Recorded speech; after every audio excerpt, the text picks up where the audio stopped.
यह जो मिट्टी की बनी हुई चीज है असल में एक गोरा आदमी है। अब उसे आदिवासियों ने जंगल का मुर्गा बना दिया है। ताजा गोरे मांस का स्वाद लेने के लिए आदिवासी लोग उसके कान, नाक और गले में बांस की नलियां डाल देते हैं। जब मिट्टी सख्त हो जाती है तो उसे आग के ढेर पर धीरे धीरे भूनते हैं और लकड़ी को घुमाते रहते हैं ताकि वह समान रूप से गर्म हो सके।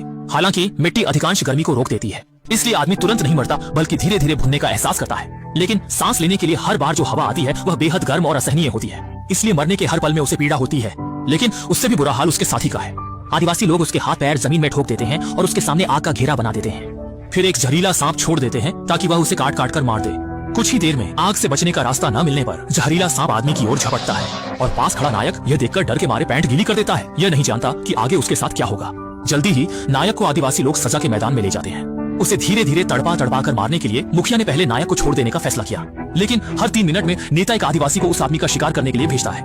जल्दी ही एक आदिवासी उसका पीछा करता है। नायक पूरी ताकत से भागता है, लेकिन आदिवासी की मजबूत काया और पैरों में जैसे मोटर लगी हो उसे जल्दी ही पकड़ लेता है। नायक के पास पहुंचते ही आदिवासी आत्मविश्वास से भाला फेंकता है, लेकिन निशाना चूक जाता है और नायक को पलटवार का मौका मिल जाता है।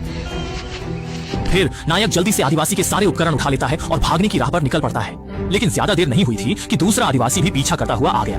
वह सोच भी नहीं सकता था कि उसका साथी एक निहत्थे और कमजोर गोरे आदमी द्वारा मारा जाएगा। ठीक उसी समय जब वह दुख में डूबा हुआ था, तीसरा आदिवासी पीछा करते हुए आ गया। ये देखकर तीसरा आदिवासी गुस्से में नायक की ओर दौड़ता है, उससे जिंदा निकलने के इरादे से। लंबे समय तक दौड़ने और गर्म मौसम के कारण नायक थक चुका होता है। पीछे से आदिवासी करीब आते देख नायक तो अपनी अंतिम बातें भी सोच चुका था। लेकिन आश्चर्य की बात यह है कि जैसे ही आदिवासी नायक के पीछे पहुंचता है, अत्यधिक उत्तेजना के कारण अचानक बीमार होकर जमीन पर गिर जाता है और आंखें उलट जाती हैं। इस बार नायक को आखिरकार आराम करने का मौका मिलता है। सूरज की तपिश से जमीन बहुत गर्म होती है, इसलिए नायक मिले हुए उपकरणों का उपयोग करके अपने लिए असली चमड़े की चप्पलें बनाता है। लेकिन उसे नहीं पता था कि चौथा आदिवासी पैरों के निशान के माध्यम से पास आ चुका है और नायक की चप्पलें देख चुका है। लेकिन जैसे ही आदिवासी पीछे से हमला करने की योजना बनाता है, उसे नहीं पता था कि नायक पहले से ही पीछे छिपा हुआ था।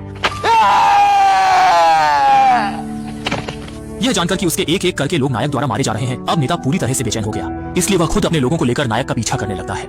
इस समय नायक लंबे समय तक भागने और गर्मी के कारण भूखा और प्यासा होता है, इसलिए पानी पीने के लिए वह एक छोटी नदी के किनारे जाता है। लेकिन उसे नहीं पता था कि पानी में मगरमच्छ भरे हुए हैं, जिससे पानी के पास जाना असंभव हो जाता है। कोई उपाय न देखकर वह घास के मैदान में जाता है। योजना बनाता है कि एक हिरण को मारकर अपनी ऊर्जा बढ़ाए, लेकिन जैसे ही वह एक सोते हुए को पकड़ता है, शेर पहले ही उसे बाजी मार लेता है। इसलिए मजबूर होकर वह एक दुर्भाग्यपूर्ण घोंघा पकड़ लेता है। हालांकि थोड़ा सा घिन आ रहा था, लेकिन अब इतना सोचने का वक्त नहीं था। वह एक झटके में घोंघे का खोल तोड़ देता है और घिन को सहते हुए उसे मुंह में डाल लेता है। पर हैरानी की बात यह थी कि इसका स्वाद तो अच्छा था, खाने के बाद तो वह बाकायदा दांत कुरेदने लगा।